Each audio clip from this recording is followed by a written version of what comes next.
ಎಲ್ರಿಗೂ ನನ್ನ ನಮಸ್ಕಾರಗಳು. ನಿನ್ನೆ ನಾನು ನನ್ನ ಯೂಟ್ಯೂಬ್ ವಿಡಿಯೋ ಶಾರ್ಟ್ಸಲ್ಲಿ ಹೇಳಿದ್ದೆ, ಈ ಕರ್ಮ ಮತ್ತು ಪಾಪಗಳ ಚಕ್ರದಿಂದ ಹೇಗೆ ಆಚೆ ಬರೋದು ಅಂತ ಹೇಳಿ ಪರೀಕ್ಷಿತ ಸೂತ ಮಹಾಮುನಿಗಳನ್ನ ಕೇಳ್ತಾನೆ. ಯಾತಕ್ಕೆ ಅಂದರೆ ಅವನಿಗೆ ನಮ್ಮ ಶಮಿಕ ಮಹರ್ಷಿಗಳ ಮಗನಿಂದ ಅವನಿಗೆ ಶಾಪ ಇರುತ್ತೆ. ಏನಂತ, ತಕ್ಷಕನಿಂದ ನೀನು ಒಂದು ವಾರದೊಳಗಡೆ ಅವನ ಕೈಲಿ ಕಚ್ಚಿ ನೀನು ಸಾಯಲಿ ಅಂತ ಹೇಳಿ ಅವನಿಗೊಂದು ಶಾಪ ಇರುತ್ತೆ. ಬಟ್ ಯಾಕೆ ಈ ಶಾಪ ಬಂತು ಏನು ಅನ್ನೋದು ನಾನು ಇನ್ನೊಂದು ಸಲ ನಿಮ್ಗೆ ಹೇಳ್ತೀನಿ, ಅದು ಬೇರೆ ಕತೆ. ಆಗ ಸೂತ ಮಹಾಮುನಿಗಳು ಹೇಳ್ತಾರೆ, ನೀನು ಭಾಗವತ ಸಪ್ತಾಹವನ್ನು ಕೇಳಿದ್ರೆ ನಿನಗೆ ಮೋಕ್ಷ ಸಿಗುತ್ತೆ ಅಂತ. ಈ ಭಾಗವತದಲ್ಲಿ ಈ ಪರೀಕ್ಷಿತ ಕೇಳ್ತಾನೆ, ನೋಡಿ ನಾವು ಮಾನವರು ಪುಣ್ಯಕ್ಕಿಂತ ಜಾಸ್ತಿ ಪಾಪನೇ ಮಾಡ್ತೀವಿ. ಹಾಗೂ ನಮಗೆ ನಾವು ಮಾಡಿದ ಪಾಪ ಏನಾಗುತ್ತೆ, ಕರ್ಮಗಳಾಗಿ ನಮ್ಮ ಬೆನ್ನ ಹಿಂದೆನೇ ಇರುತ್ತೆ. ಇದರಿಂದ ನಾವು ಹೇಗೆ ತಪ್ಪಿಸ್ಕೊಳ್ಳೋದು, ಇದರಿಂದ ಹೇಗೆ ಆಚೆ ಬರೋದು ಅಂತ ಕೇಳಿದಾಗ ಅವರು ಅಜಾಮಿಳನ ಕತೆ ಹೇಳ್ತಾರೆ. ಯಾರು ಈ ಅಜಾಮಿಳ ಅಂತಂದರೆ, ಅಜಾಮಿಳ ಅನ್ನೋನು ಒಬ್ಬ ಬ್ರಾಹ್ಮಣ. ಈ ಬ್ರಾಹ್ಮಣ ಬಂದು ತುಂಬ ಸದಾಚಾರನಾಗಿ ಇರ್ತಾನೆ. ತಾನು ಶ್ರದ್ಧೆ ಭಕ್ತಿಯಿಂದ ಪೂಜೆ ಪುನಸ್ಕಾರಾದಿಗಳನ್ನ ಮಾಡಿಕೊಂಡು ಏಕಪತ್ನಿ ವ್ರತಸ್ಥನಾಗಿ ಇರ್ತಾನೆ.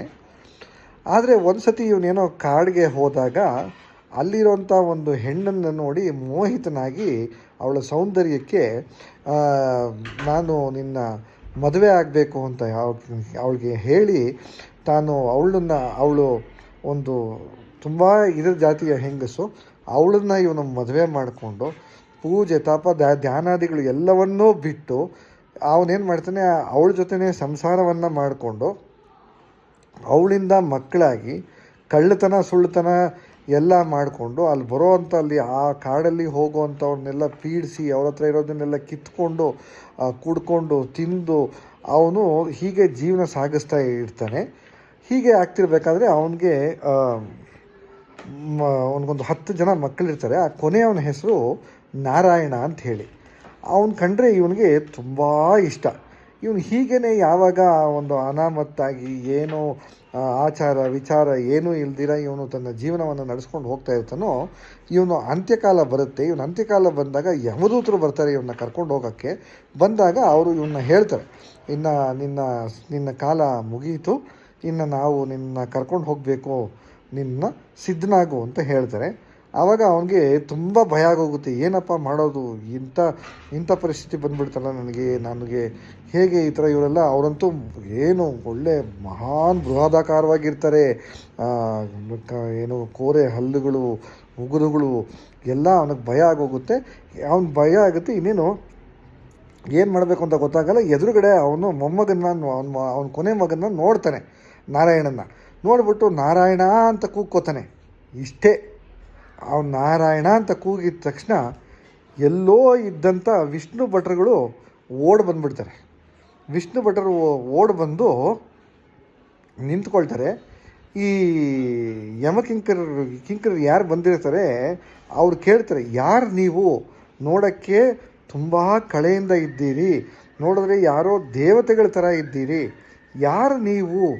ಯಾತಕ್ಕೋಸ್ಕರ ಇಲ್ಲಿಗೆ ಬಂದಿದ್ದೀರಾ ಅಂತ ಕೇಳಿದಾಗ ಅವರು ಹೇಳ್ತಾರೆ, ಇವನು ನಾರಾಯಣ, ಇವನು ಅಂತ್ಯಕಾಲದಲ್ಲಿ ಇವನು ನಾರಾಯಣ ಅಂತ ಹೇಳಿ ಇವನು ನಾರಾಯಣನ ನಾಮಸ್ಮರಣೆಯನ್ನು ಮಾಡಿದ್ದಾನೆ. ಹಾಗಾಗಿ ಇವನನ್ನು ನೀವು ಕರ್ಕೊಂಡು ಹೋಗೋಕ್ಕೆ ಆಗಲ್ಲ, ನಾವು ಬಿಡೋದಿಲ್ಲ. ಅದು ನಾರಾಯಣನ ನಾಮಸ್ಮರಣೆಯ ಒಂದು ಶಕ್ತಿ. ಆವಾಗ ಆ ಕಿಂಕರರು ಹೇಳ್ತಾರೆ, ಯಾಕೆ ಸ್ವಾಮಿ ನಮಗೆ ನೀವು ಅಡ್ಡಪಡಿಸ್ತಾ ಇದ್ದೀರಾ? ನೀವು ಅವನ ನಾರಾಯಣ ಅಂತ ಹೇಳಿದ ತಕ್ಷಣ ನೀವು ಅದನ್ನು ತಡೆಯೋಕ್ಕೆ ಬಂದಿದ್ದೀರಾ. ಆದರೆ ಅವನ ಕರ್ಮಗಳ ಅನುಸಾರವಾಗಿ ಅವನ ಒಂದು ಏನು ಯಾತ್ರೆ ಇದೆ, ಭೂಲೋಕದ ಯಾತ್ರೆ ಮುಗೀತು, ನಾವು ಕರ್ಕೊಂಡು ಹೋಗಲೇಬೇಕು ಅಂತ ಹೇಳಿದಾಗ ಅವ್ರು ಹೇಳ್ತಾರೆ, ಸಾಧ್ಯನೇ ಇಲ್ಲ, ನಾವು ಅವನ್ನ ಬಿಡಲ್ಲ. ಯಾತಕ್ಕೆ ಅಂದರೆ ಅವನು ನಾರಾಯಣ ಅಂತ ಹೇಳಿದ ಮೇಲೆ ನಾವು ಅವನನ್ನು ಕಾಪಾಡೋಕ್ಕೋಸ್ಕರ ಬಂದಿದ್ದೀವಿ ಅಂತ ಅವ್ರು ಹೇಳ್ತಾರೆ. ಹೀಗೆ ವಾದ ನಡೀತಿದ್ದಾಗ ಅವ್ರಿಗೆ ವಿಷ್ಣು ಭಟ್ರು ಹೇಳ್ತಾರೆ, ನೀವೊಂದು ಕೆಲಸ ಮಾಡು, ನೀನು ನಿಮ್ಮ ಯಮನ ಹತ್ರನೇ ಹೋಗಿ ಯಮನನ್ನೇ ಕೇಳಿ. ನೀವು ಕೊನೆಯ ಅಂತ್ಯಕಾಲದಲ್ಲಿ ಅವರು ನಾರಾಯಣ ಅಂತ ಹೇಳಿದಾಗ ನಾವು ಕರ್ಕೊಂಬರೋಕ್ಕಾಗುತ್ತಾ, ಕರ್ಕೊಂಬರ್ಬೋದಾ ಇಲ್ವಾ ಅಂತ ಅವನ್ನ ಕೇಳಿ. ಇಷ್ಟು ಮೇಲೆ ಅವನು ಕರ್ಕೊಂಡು ಹೋಗು ಅಂತಂದರೆ ನಾವು ಆವಾಗ ವಿಷ್ಣು ಹತ್ರ ತೀರ್ಮಾನ ಮಾಡೋಣ ಅಂತ ಹೇಳ್ತಾರೆ. ಸರಿ ಆಯಿತು ಅಂತ ಅವರು ಒಪ್ಕೊಂಡು ಯಮನ ಹತ್ರ ಹೋಗ್ತಾರೆ. ಯಮನ ಹತ್ರ ಹೋಗಿ ನಡೆದ ಸಂಗತಿಗಳನ್ನು ಕೇಳ್ತಾರೆ. ನಡೆದ ಸಂಗತಿಗಳನ್ನು ಹೇಳಿದಾಗ ಯಮಧರ್ಮರಾಯ ಹೇಳ್ತಾನೆ, ಅವನು ಅಂತ್ಯಕಾಲದಲ್ಲಿ ನಾರಾಯಣ ಅಂತ ಹೇಳಿ ಅವನು ಕೂಗಿದ್ರಿಂದ, ಅವನು ನಾರಾಯಣ ಅಂತ ಭಗವಂತನ್ನೇ ಕರೆದ್ನೋ ಇಲ್ಲ ಅವನು ಯಾರನ್ನೇ ಕರೆದ್ನೋ, ಆದರೆ ಭಗವಂತನನ್ನು ಅವನು ನಾರಾಯಣ ಅಂತ ಅವನು ಕರೆದಿದ್ದರಿಂದ ಅವನು ಮಾಡಿದ ಪಾಪ ಕರ್ಮಗಳೆಲ್ಲ ಸುಟ್ಟೋಯಿತು. ನಾವು ಅವನನ್ನು ಕರ್ಕೊಂಬರೋದಕ್ಕೆ ಇಲ್ಲಿಗೆ ಅರ್ಹರಲ್ಲ ಅಂಥೇಳಿ ಯಮಕಿಂಕರರಿಗೆ ಹೇಳ್ತಾನೆ. ಈ ಕಡೆ ವಿಷ್ಣು ಭಟ್ರು ಅವನನ್ನು ಯಮಕೂಪದಿಂದ ಬಿಡಿಸಿದ್ದನ್ನು ಕಂಡಂಥ ಅಜಾಮಿಳನಿಗೆ ಬುದ್ಧಿ ಬರುತ್ತೆ.